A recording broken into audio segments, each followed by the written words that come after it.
বিলকুল বান্দৰামি নকৰবি sub engineer ফিল্ডত থাকিব লাগে তই ব্ৰিজৰ জাগা চিনি নাপাওঁ তই খালি ঘোষ খাব জানো ঠিকাদাৰৰ পৰা ফিল্ডত চিনি নাপাওঁ কিহৰ কাৰণে দেখাই দিলি তই এক চৰত দাঁত ভাঙিম 32টা মোৰ সমষ্টি হয় এইটো কেলা বান্দৰামি নকৰবি সাব ইঞ্জিনিয়াৰ তই দলঙৰ ক'ত জাগা তই চিনি নাপাওঁ তই কি কাম চাবি ইহঁতৰ ডিউটি কি what is their duty technical knowledge আছেনে ট্ৰেইনিং দিয়া হয় নহয় চাওক এতিয়া হি ইজ ইউৰ ষ্টাফ তেওঁ চাইড নহয় তই কিয় নজনোৱা নাই that is a irresponsibility dereliction of duty নহয় he should be suspended for dereliction of duty you are his boss he should do whatever is required on your advice আজি bridge মই যদি নাহিলোহেঁতেন তইতো বেলেগ জেগাত ব্ৰিজ আৰম্ভ হৈ গ'লোহেঁতেন তই কিহৰ চাব ইঞ্জিনিয়াৰ এনেকুৱা পিটন দিম নহয় মোক নুখুলবি মই এইবোৰ কমপ্লেইন চমপ্লেইন কৰি নাথাকোঁ তোৰ এছ ডি অ'ৰ সন্মুখত এনেকুৱা পিটন দিম চালা তোৰ 32টা দাঁত ভাঙি যাব তই বেলেগ সমষ্টিত যি কৰা মোৰ সমষ্টিত সেইটো নহ'ব তই ঠিক আছে চিনি নাপাওঁ ছাইড ক'ব লাগে ভাই মই চিনি নাপাওঁ মই যদি আজি নাহিলোহেঁতেন তইতো ঠিকাদাৰক দি তাতে ব্ৰিজ আৰম্ভ কৰিলিহেঁতেন মই ঠিকাদাৰৰ দুখ নিদিওঁ কাৰণ তই ছাইড দেখাই দিয়াৰ দায়িত্ব এছ ডি অ' চাহাবে দেখাই দিয়াৰ দায়িত্ব ইমান ডেৰিলেকশ্যন অফ ডিউটি আজি যদি মই কথাটো আগতীয়াকৈ গম নাপালোহেঁতেন মই যদি নাহিলোহেঁতেন তাতে ব্ৰিজটো আৰম্ভ কৰিলেহেঁতেন নে নাই কওকচোন আপুনি তেওঁৰ এছ ডি অ' আপোনাৰ পৰামৰ্শ মতে সি চলিব লাগে তেওঁক 3 দিনমান আগত ফোন কৰিছে কোনে ফোন কৰিছে কণ্ট্ৰেক্টৰে তেওঁক 4 দিনমান আগত ফোন কৰিছে ফোন কৰোঁতে তেওঁ সেইটো কথা ক'লে মিলন বজাৰটো অৰিজিনেল চেঙা আৰু বাগবৰৰ বৰ্ডাৰ এৰিয়া অলপ পৰে বুলি মোক ক'লে আৰু মই কোনে ক'লে সেইটো আগত কৈছিলে বাপুজি কৈছিলে মিলন বজাৰটো যিটো আছিলে তাৰপিছত মোৰ কথাটো শুনি নিজে তেওঁক ফোন কৰিছোঁ মই মাইছেল্ফ আই কল হিম তাৰপিছত মই তাক কৈছোঁ শুনা এইটো AS01 201 পেকেজটো মই নিজে তাহাঁতি 201 পেকেজটো হয় আৰু এইটো মই নিজে অমাছত চাইছোঁ চাকৰি কৰাৰ যোগ্যই নহয় কি নাম তোৰ ক'ত ঘৰ এক চৰত 32 দাঁত ভাঙিম তোৰ চাইড চিনি নাপাওঁ তই কিহৰ চাব ইঞ্জিনিয়াৰ হৈছ এই এছ ডি অ' চাহাব আহিছে এছ ডি অ' চাহাব ক'ত আছে কিমান দিন হ'ল চাকৰি হে খালি ঘোষ খাব জানো ঠিকাদাৰৰ পৰা ঘোষ খাব জানো তই চাইড চিনি নাপাওঁ কিহৰ কাৰণে দেখালি তই কিহৰ কাৰণে দেখালি বেলেগ জেগাত চাইড তই চাব ইঞ্জিনিয়াৰ তই ফিল্ডৰ মানুহ তই চাইড চিনি নাপাওঁ তই কি কাম চাবি কিহৰ কাৰণে আহিছ তই কোনে আহিব দিছে তই এই এছ ডি অ' চাহাব আছে নেকি এই আহক ইয়াক ছাছপেণ্ড কৰক একদম ইমিডিয়েট ছাছপেণ্ড কৰক হি ইজ চাব engineer he is the field engineer he does not know the site now why he has shown that site these people are only ঘুষখোৰ ইহঁতে ঠিকাদাৰৰ পৰা মাল খাব জানে মই 26 চনলৈ ইয়াত MLA হৈ আছোঁ পিছত থাকিম নে নেজানো এইখিনি মোৰ এৰিয়া বান্দৰামি নকৰবি বিলকুল বান্দৰামি নকৰবি সাব ইঞ্জিনিয়াৰ ফিল্ডত থাকিব লাগে তই ব্ৰিজৰ জাগা চিনি নাপাওঁ তই খালি ঘোষ খাব জানো ঠিকাদাৰৰ পৰা ফিল্ডত চিনি নাপাওঁ কিহৰ কাৰণে দেখাই দিলি তই এক চৰত দাঁত ভাঙিম 32টা মোৰ সমষ্টি হয় এইটো বান্দৰামি নকৰবি সাব ইঞ্জিনিয়াৰ তই দলঙৰ ক'ত জাগা তই চিনি নাপাওঁ তই কি কাম চাবি ইহঁতৰ ডিউটি কি what is their duty technical knowledge আছেনে ট্ৰেইনিং দিয়া হয় নহয় চাওক এতিয়া হি ইজ ইউৰ ষ্টাফ তেওঁ চাইড নহয় তই কিয় নজনোৱা নাই that is a irresponsibility dereliction of duty নহয় he should be suspended for dereliction of duty you are his boss he should do whatever is required on your advice আজি bridge মই যদি নাহিলোহেঁতেন তইতো বেলেগ জেগাত ব্ৰিজ আৰম্ভ হৈ গ'লোহেঁতেন তই কিহৰ চাব ইঞ্জিনিয়াৰ এনেকুৱা পিটন দিম নহয় মোক নুখুলবি দেখাই দিয়াৰ দায়িত্ব এছ ডি অ' চাহাবে দেখাই দিয়াৰ দায়িত্ব ইমান ডেৰিলিকশ্যন অফ ডিউটি আজি যদি মই কথাটো আগতীয়াকৈ গম নাপালোহেঁতেন, মই যদি নাহিলোহেঁতেন, তাতে ব্ৰিজটো আৰম্ভ কৰিলেহেঁতেন নে নাই কওকচোন। আপুনি তেওঁৰ SDO, আপোনাৰ পৰামৰ্শ মতে সি চলিব লাগে।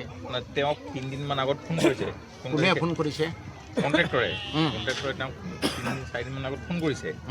ফোন কৰোঁতে তেওঁ সেইটো কথা ক'লে, মিলন বজাৰটো অৰিজিনেল চেঙা আৰু বাগবৰৰ বৰ্ডাৰ এৰিয়া অলপ পৰে বুলি মোক ক'লে। আৰু মই আৰু কোনে ক'লে সেইটো আগত কৈছিলে, বাপুটি কৈছিলে মিলন বজাৰটো বস্তু আছিলে। তাৰপিছত মোৰ কথাটো শুনি মই নিজে তেওঁক ফোন কৰিছোঁ। মই মাইছেল্ফ আই কল হিম। তাৰপিছত মই তাক কৈছোঁ, শুনা এইটো AS01 201 পেকেজটো 201 পেকেজটো মই নিজে 201 পেকেজটো হয়। আৰু এইটো মই নিজে অমাছত চাইছোঁ, এইটো ভায়া পাঠিমাৰি হৈ আছে মিলন বজাৰ। য়েছ, মই নিজে যেতিয়া হেৰি চাইছোঁ, অমাছত চাইছোঁ, চাই যেতিয়া কৈছোঁ তেতিয়া আমিনুলক গম পাইছে। মই আমিনুলক ধমকি দিছোঁ, মই তোমাক গালি পাইছোঁ নাই, তুমি নাজানাকৈ কিয় তুমি এজন চাবিন এছে কথা শুনি কিয় তুমি বনাইছা, মোক সুধিব লাগিছিলে তুমি। তাৰপিছত মই কালি নিজে পেকেজটো অমাছত চাইছোঁ।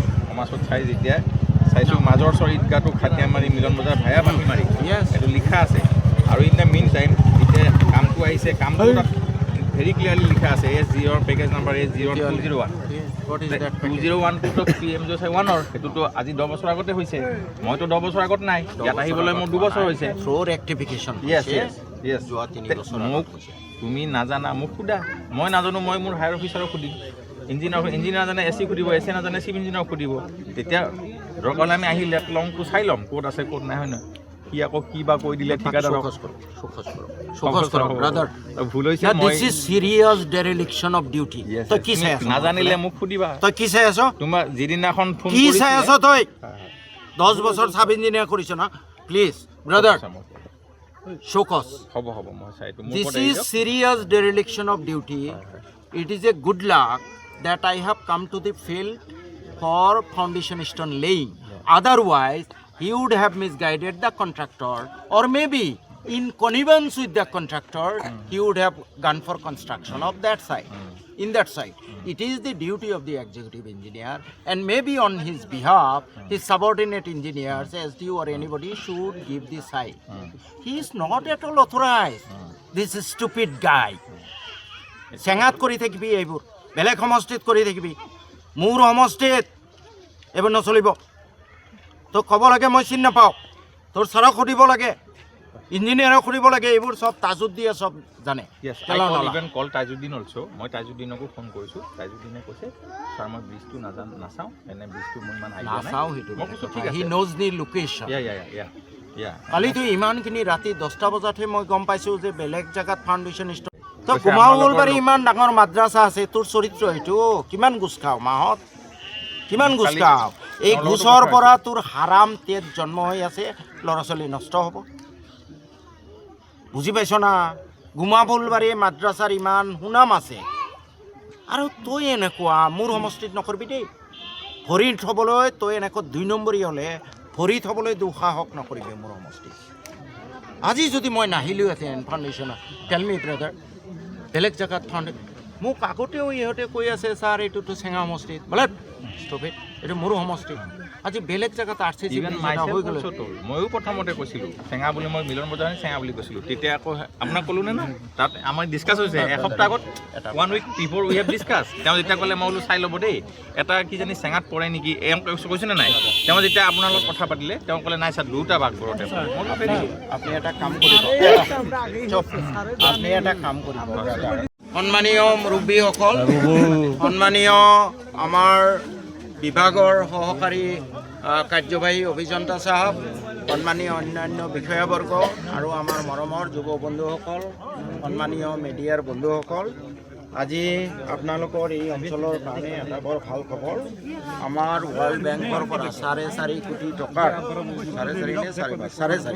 4.5 কোটি টকাৰ এটা RCC ব্ৰিজ চেংচন হৈছে। আৰু এই ৰাস্তাটো ঠাই আৰু এটা আছে না কাঠৰ ব্ৰিজ, এইটো ৰাস্তাত নাই। গতিকে এইটো এই কাঠৰ ব্ৰিজটো 2 দিন পিছত ভাঙি গ'লহেঁতেন, অসুবিধা হ'লহেঁতেন। গতিকে এই RCC ব্ৰিজে আপোনালোকৰ এই ৰাস্তাটো যে পকী হৈছে, আগতেই RCC ব্ৰিজটো থাকিব লাগিছিলে, DPRত খেলি মেলি আছিলে, যাৰ ফলত নহ'ল। আপোনালোকৰ যিটো ৰাস্তাৰ পৰা বেনিফিট পাব লাগে বেনিফিটখিনি এতিয়াৰ পৰা পাব। আপোনালোকে জানি আৰু সুখী হ'ব যে এই আলপতি মাজৰচৰ পঞ্চায়তত আমাৰ নতুনকৈ আৰু 22টা ৰাস্তা PMGOত চেংচন হৈছে। তাৰে 16টাৰ প্ৰথম পৰ্যায়ত DPR হৈছে, টেণ্ডাৰৰ প্ৰক্ৰিয়াত আছে। বাকী 6টা ৰাস্তা পিছত হ'ব। বাকী আৰু যিখিনি খেলি মেলি হৈছে মই খালি SDO চাহাবক সকলোৰে সন্মুখত ফৰ্মেলিও ৰিকুৱেষ্ট কৰিছোঁ।